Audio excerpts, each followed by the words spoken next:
Mr. Jerry Vaval, what's going on, bloody? JTG.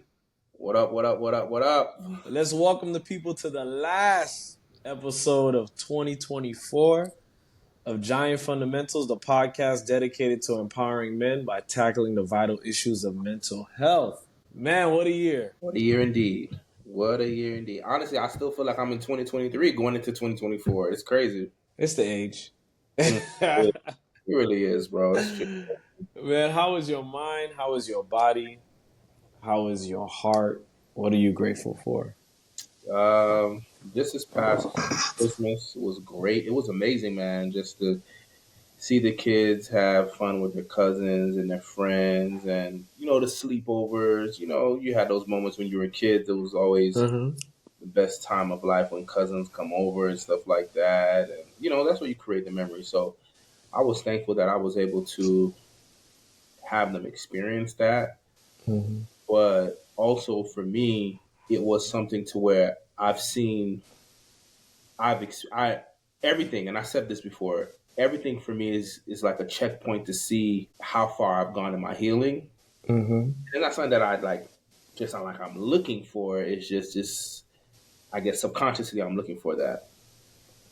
So I remember what it was. Maybe it was last. I think it was last Christmas. I think it was. It was last Christmas where my kids were excited about getting gifts, so on and so forth, and it made me emotional, but not emotional in a way where I was happy, but emotional in a way where I felt my inner child like, damn, like you didn't have times like that when you were a kid because of how you grew up.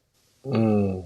And I felt that, and it's crazy. Like what you said with age, when it comes to the time, I feel like with age, I'm better able to differentiate what my emotions are telling me. Because I could be crying for different things. I could be crying because I'm happy, or I could be crying because I'm still hurt.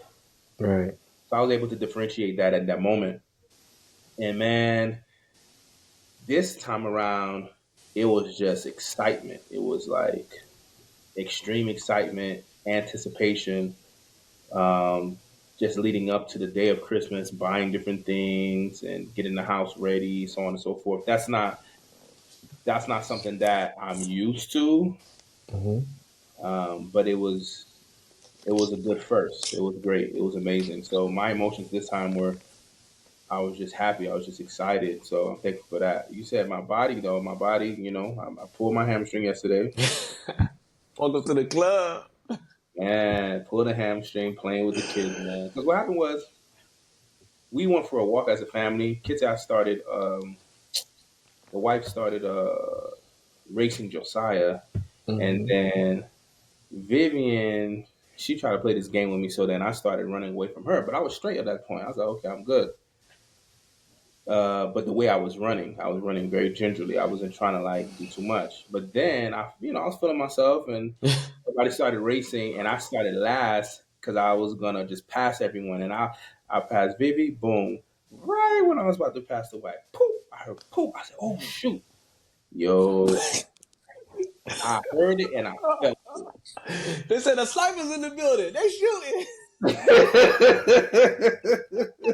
it. No, for real, kid. Oh shoot! They got me. They got me. So I felt it. I felt it. I felt it. And I was like, whoosh. I couldn't even walk back. I couldn't even get back to the crib. I couldn't even walk back, bro. Couldn't even walk back to the crib. Wow. Done, kid.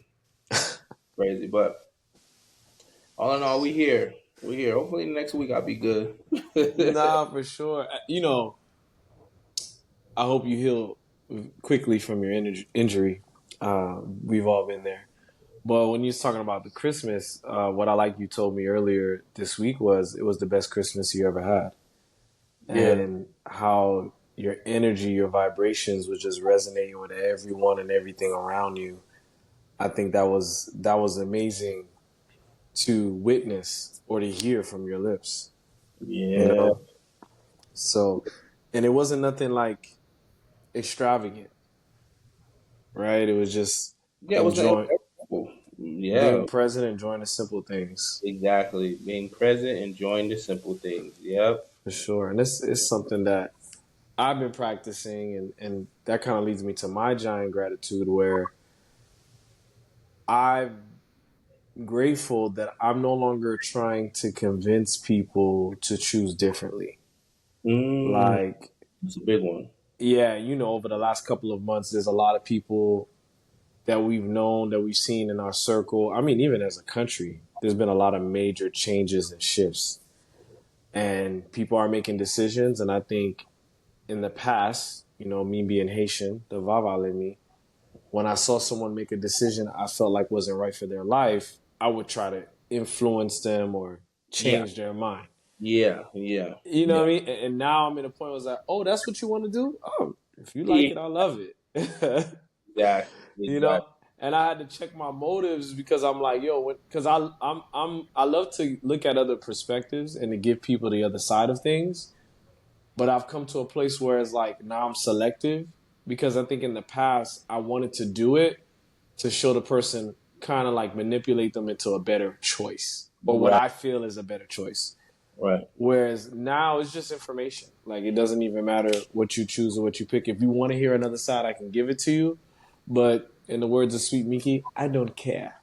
I La did that shut that. da da da da I don't care. You know what I mean? Like it's all good, and I'm accepting of it. Like, yo, if you doing that, cool. Let me know how I could support.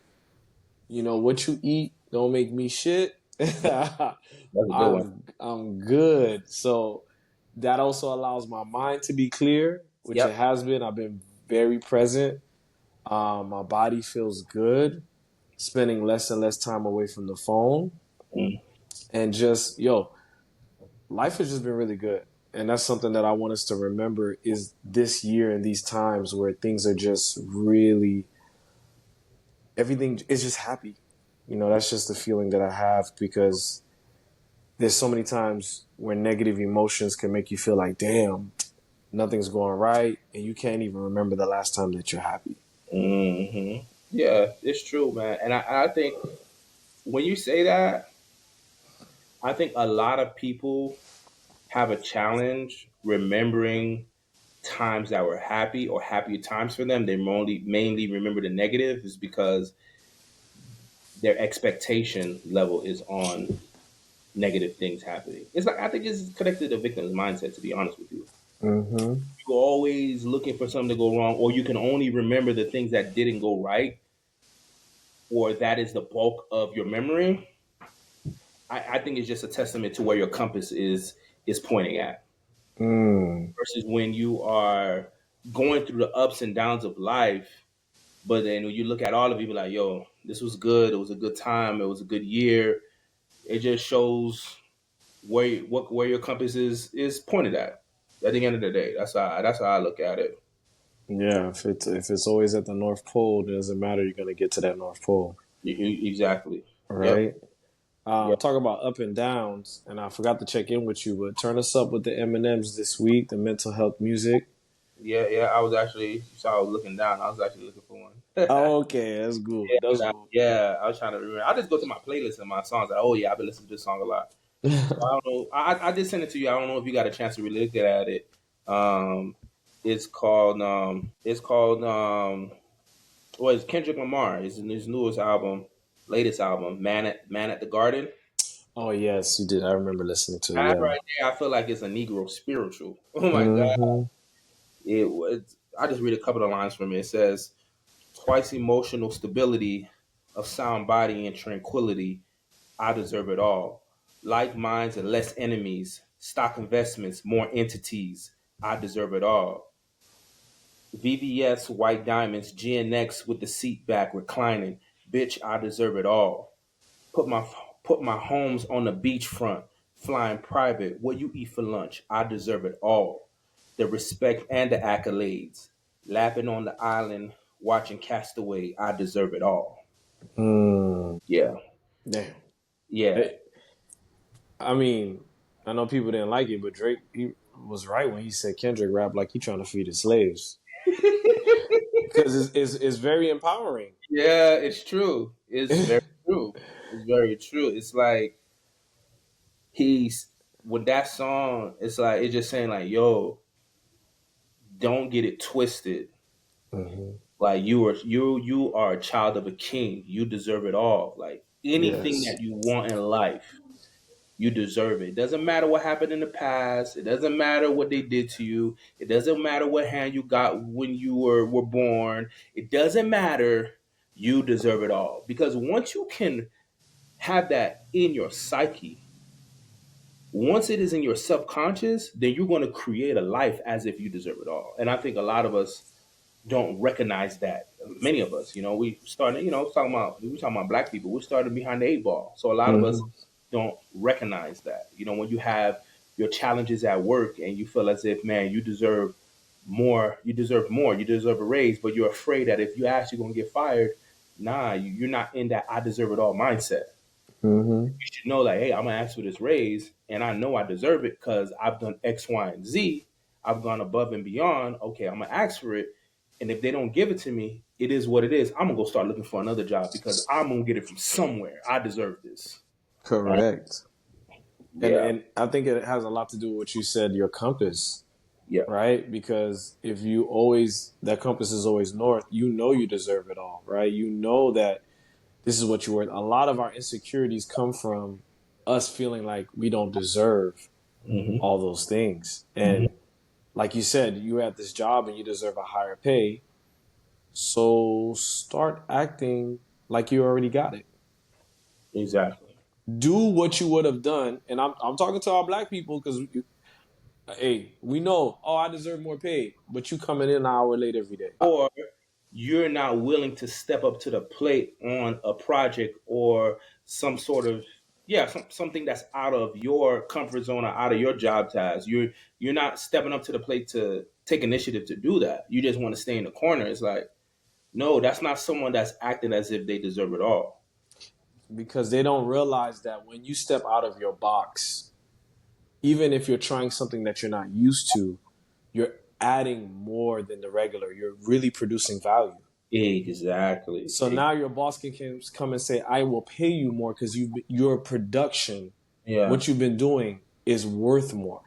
Yeah. And So, mhm. we be afraid to fail. That's another thing. We're afraid to fail. That's a Yeah. big thing.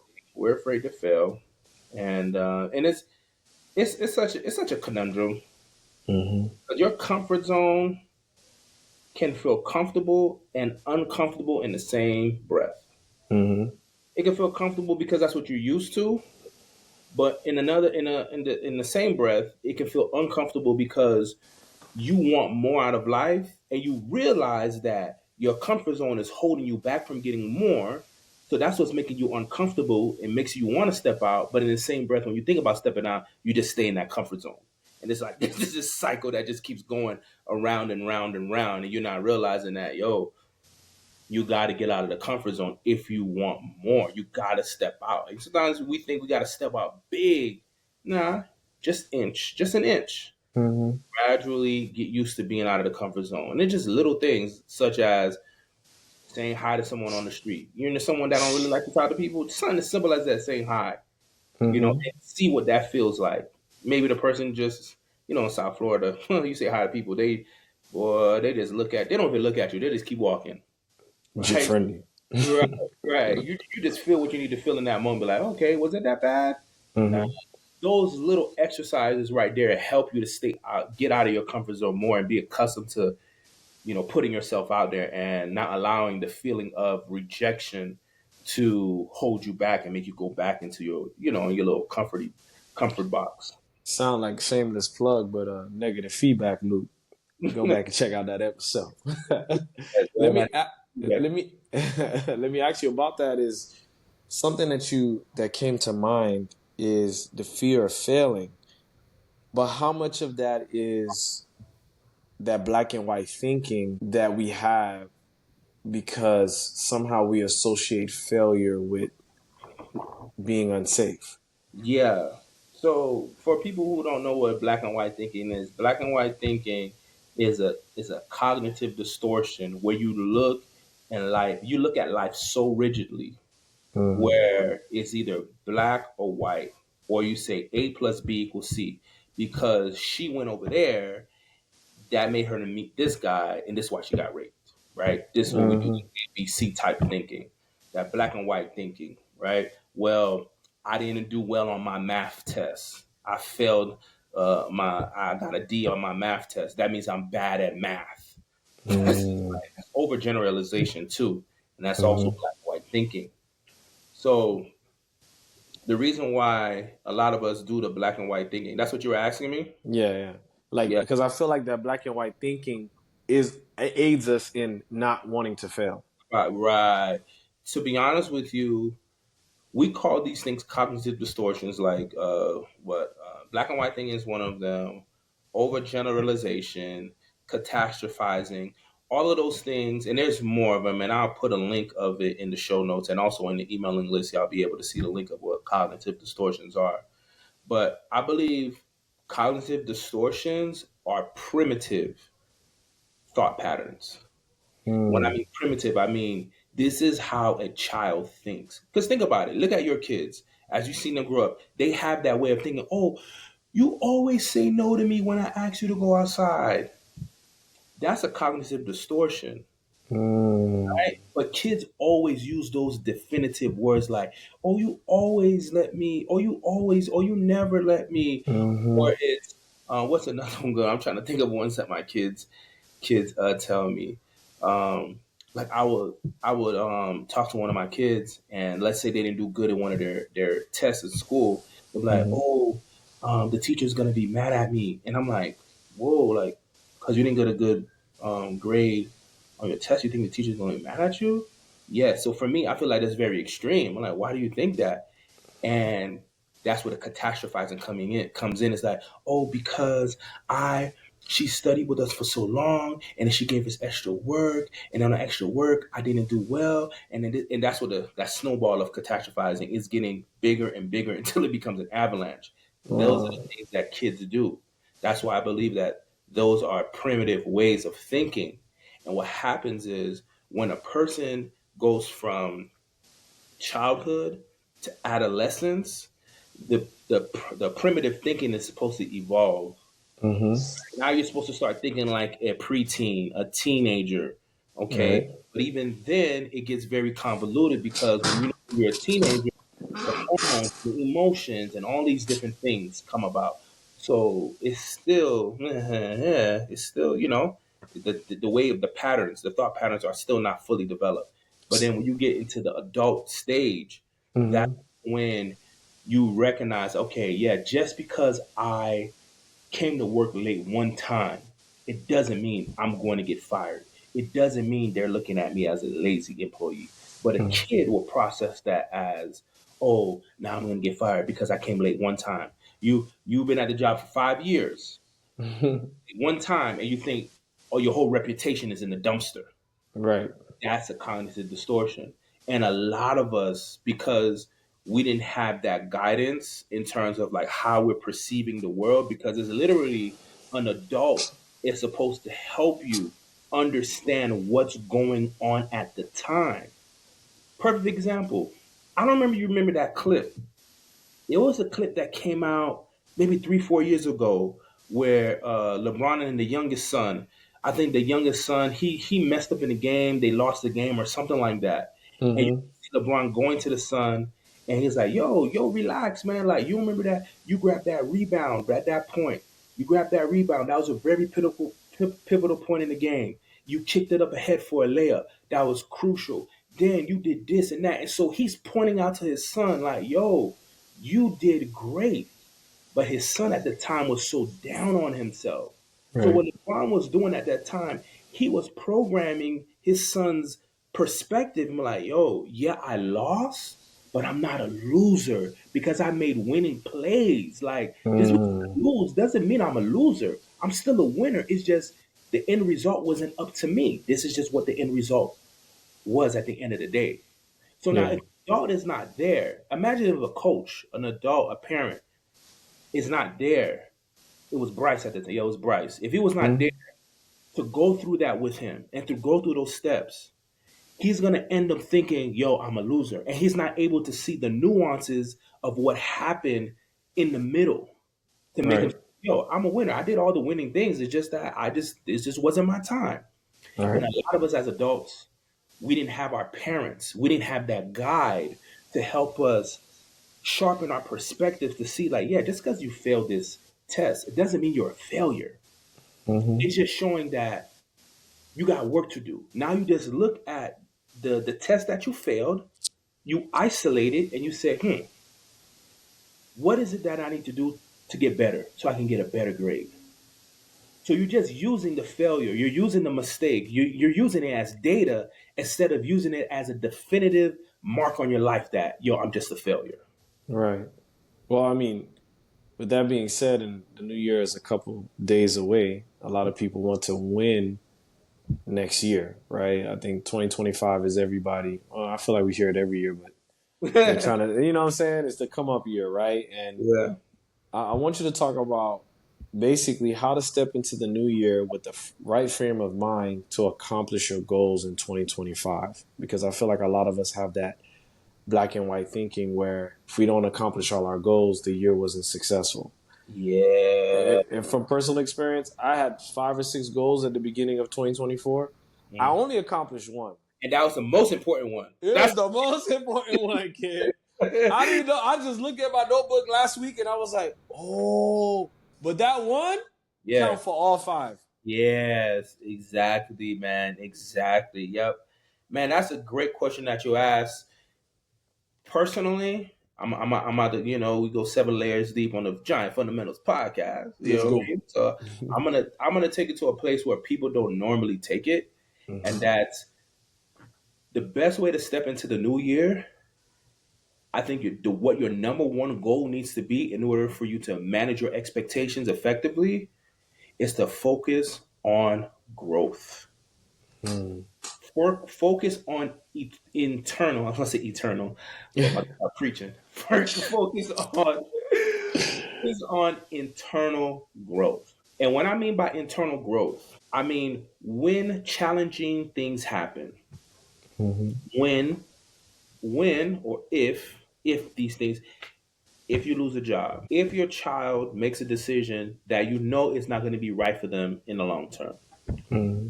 if you have experienced a terrible breakup, divorce, if you had some sort of loss in business, all of these different areas, I'm trying to hit every single point, Mm-hmm. every single domain of someone's life. If you experience those things, how are you going to deal with it internally? Are you just going to throw in the towel? You're going to start wilding out? You're going to start drinking heavily, smoking, like getting into mad vices? Are you going to ignore the situation that you're in and try to drown yourself in other things? Or are you going to look at that challenge? Are you going to look at that setback, that failure, whatever you want to call it? Are you going to look at it? Not only are you going to look at it, are you going to sit in it? Mm-hmm. Are you going to take your time to really learn what you need to learn from it? Are you going to do that? Because the fact of the matter is, this life that we live is a yin and yang, it's a hot and cold. There's no in between.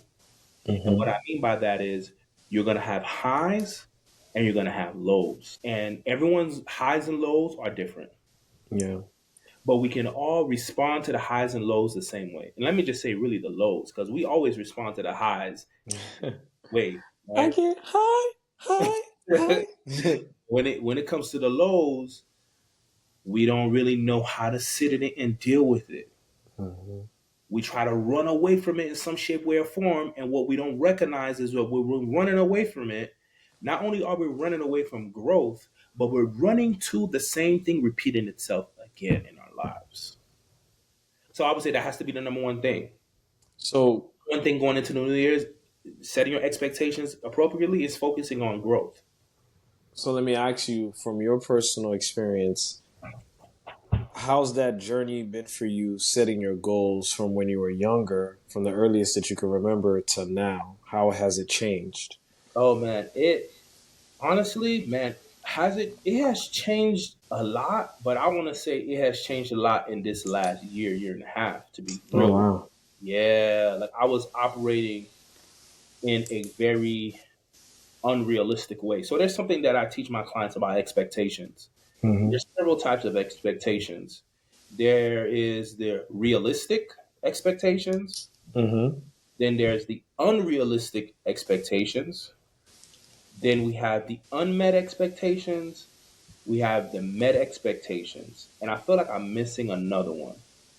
But That sounds like a good four box. You have realistic, unrealistic, met, and unmet. yes. Okay. So what I teach my clients is to help them see this is what your expectations fall under, these four right here. Mm-hmm. You have to be able to discern appropriately which the expectation that you have, which one does it fall under. And a lot of times it's very hard to recognize that because no man could be their own mirror. So Mm. you have to have somebody else or other person that you could bounce some things off of that would be honest with you to let you know that if it's realistic or unrealistic or unmet, whatever. Because with those expectations comes certain emotions. So when you say go back to my earliest memory of me setting a goal, I'm thinking about the time when I dropped out of high school Sure.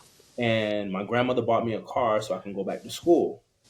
So I ended up going to an alternative school because at the alternative school, or let me say it was adult education, I can accelerate my opportunity to get the credits that I needed to get in order so I can graduate the year that I came into the school. I wanted to graduate 2004. But even being at that school, there was only so much credits I can get to get close to graduating in 2004.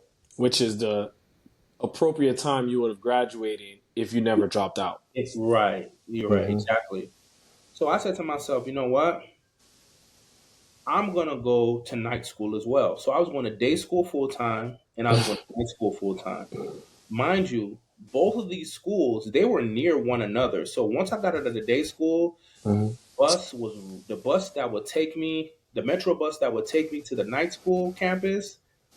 It was literally right outside, right in front of the school. So all I had to do Mm-hmm. was walk out in front of the school, get on the bus, and it was like a 20-30 minute ride, the longest. Mm-hmm. However, those schools were at least a 2.5 hour bus ride from my house. Oh wow. I lived all the way on the east, and those schools were deep in the west. So I lived northeast, and the schools were southwest. Mm-hmm. So it was just very unrealistic for me to think that one, I can do 8 classes in one day. I was going from school from literally from 8 a.m. School didn't enter like 9:30. Class didn't enter like 9:30, and sometimes I was getting home at like midnight if I had to catch the metro bus back home. Wow.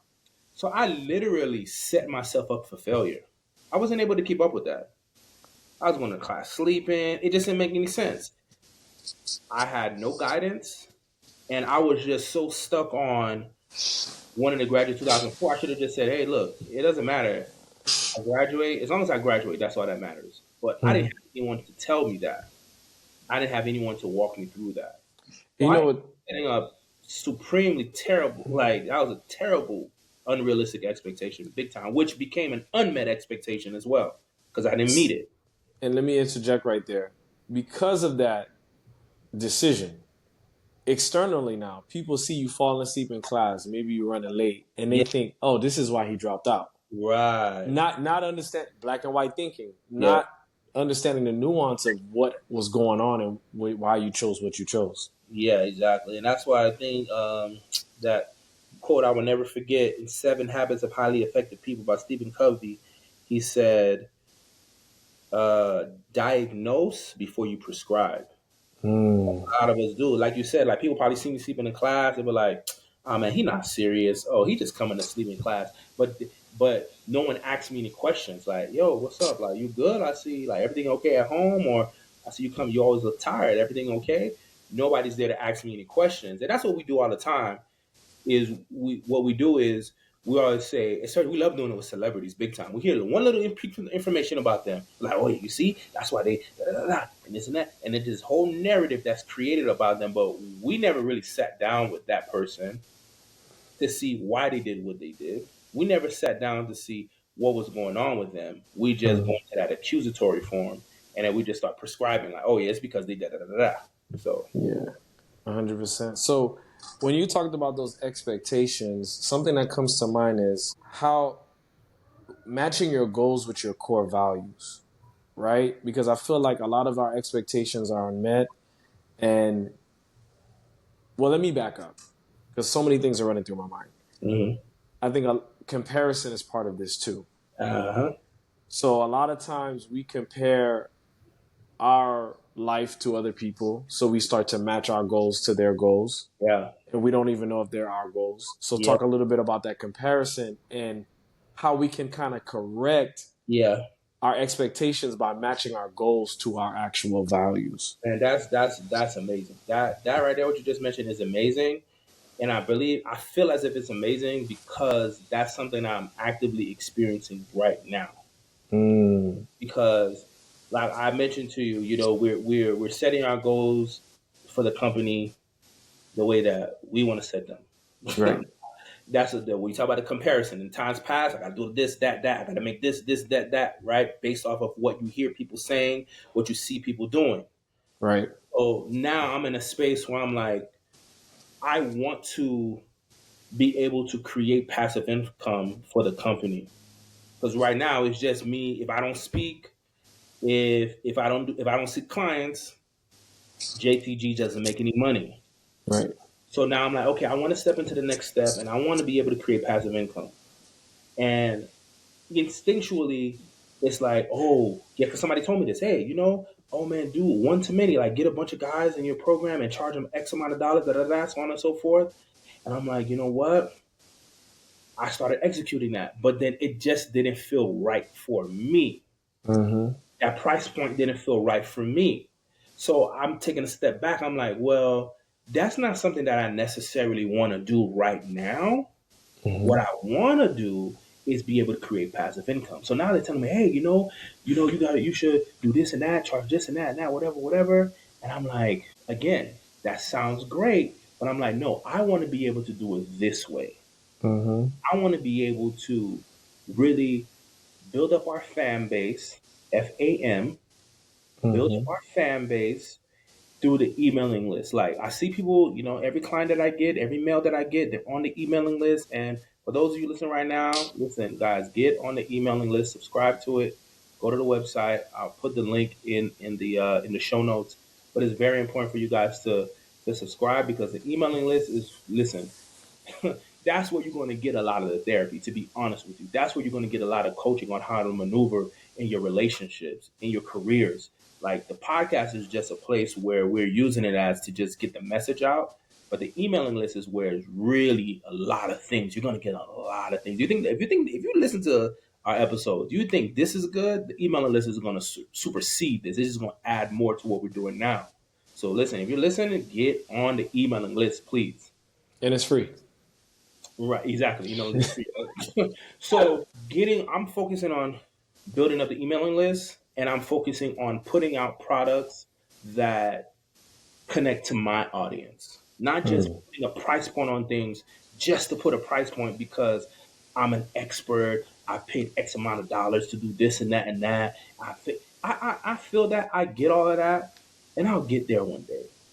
But right now, I'm like, yo, I gotta do this way.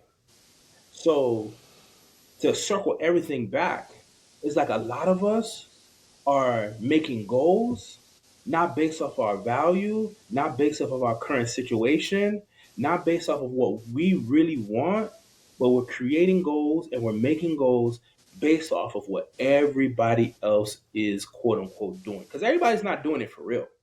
They Hmm. are doing it, right? We know. Right. So they're acting like they're doing it. So we're creating goals based off of mirage. Mm-hmm. It's not even real.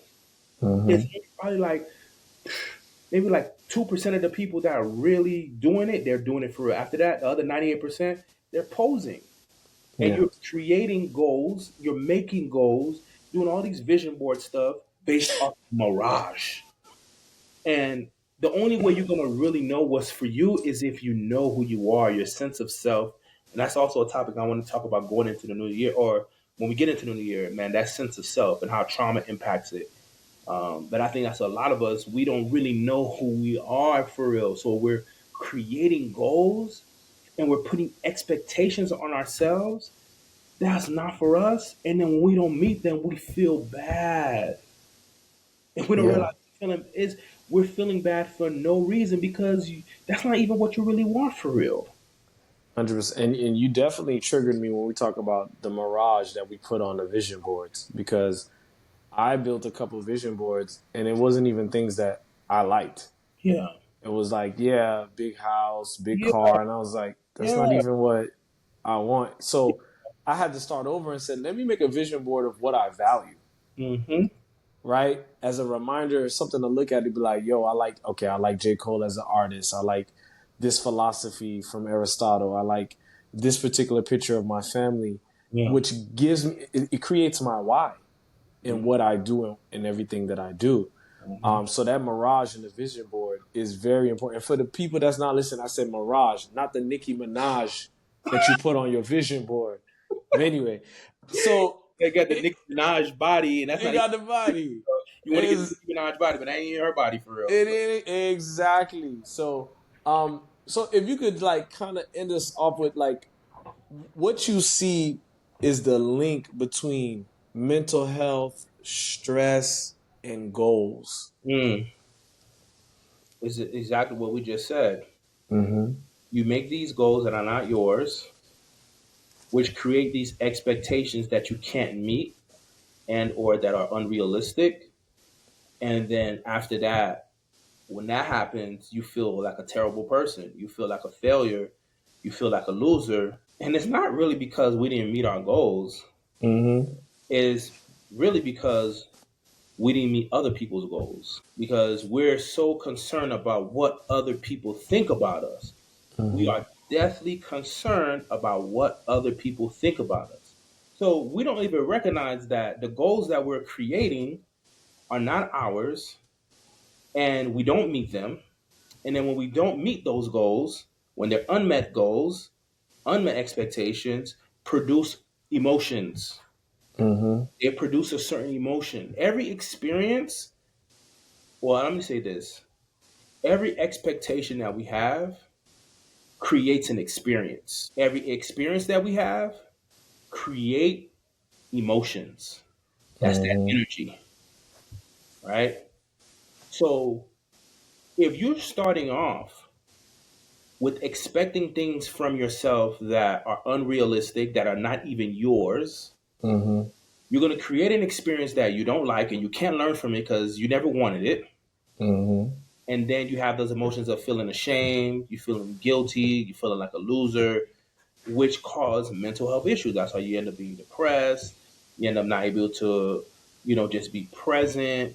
You end up getting into certain vices, so on and so forth. No, and I want to actually put a challenge out there, especially when it comes to weight loss, because I feel like that's always on everyone's goal list for the new year. Mm-hmm. And especially shout out to my ladies who will try to lose 30 pounds in 2 weeks in the first 2 weeks of January, which doesn't make sense. Can be going into Yeah, maybe we doing it too. I think yeah, we do it too. We do it too. we do it. So I would like to say this, in particularly with our weight loss journey: 3 pounds a month, not 30, not 13, 3 pounds a month. I won't even say that.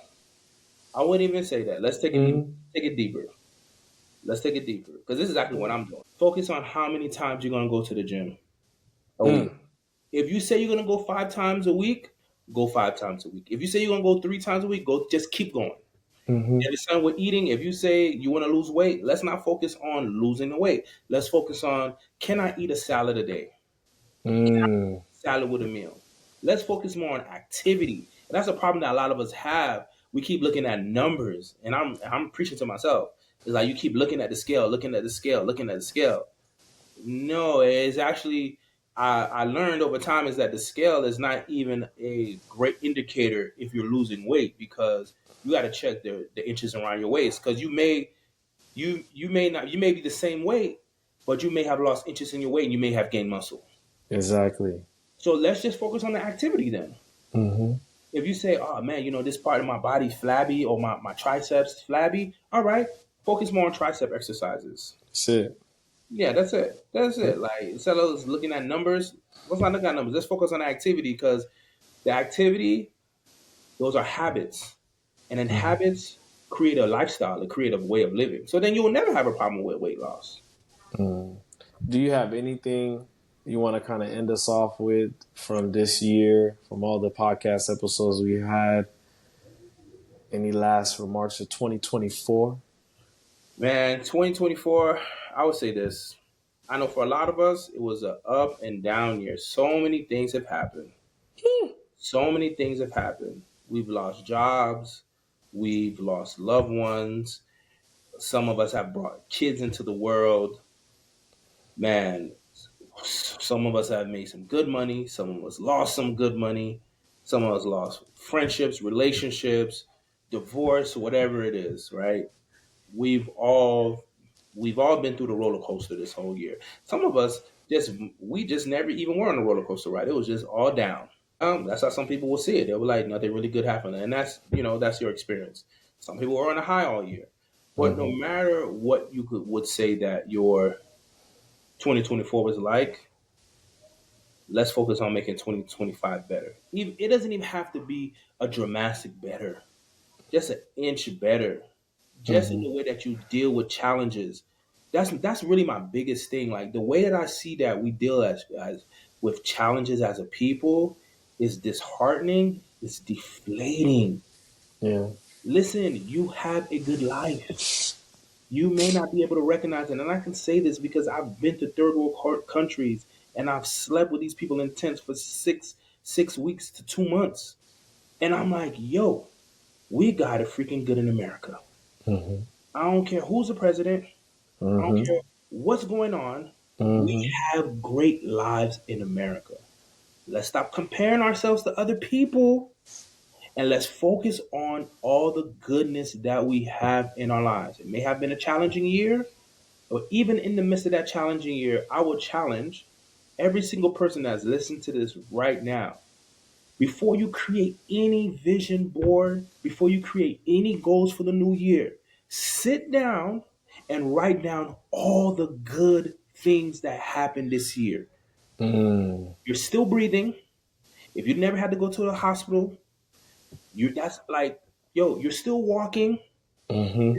You still have your sight to see.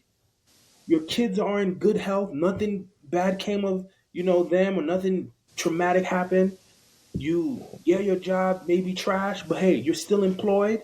Mm-hmm. Like, just write down as many things as you can that went well in 2024.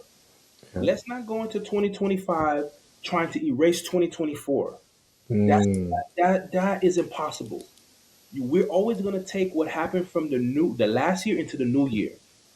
That's because we're just going from one year to the next. Literally, it's just like going from one day to the next. But we're going from one That's year. it. So you're still bringing in the same things. So Mm-hmm. what you want to be able to do is bring in all the good things that happened in 2024. Be intentional. Sit down and write the things out so you can bring that energy into 2025. You can infuse that energy with the goals and the expectations you have going into the new year. Yeah, with that being said, I want to wish everyone more love, more abundance, more life. Brother, Yes. I love you. Love you too, Bloody. 2025. Get that soup, though. Thank you so much for joining us. And remember, the man that says he can and the man that says he can't are both right.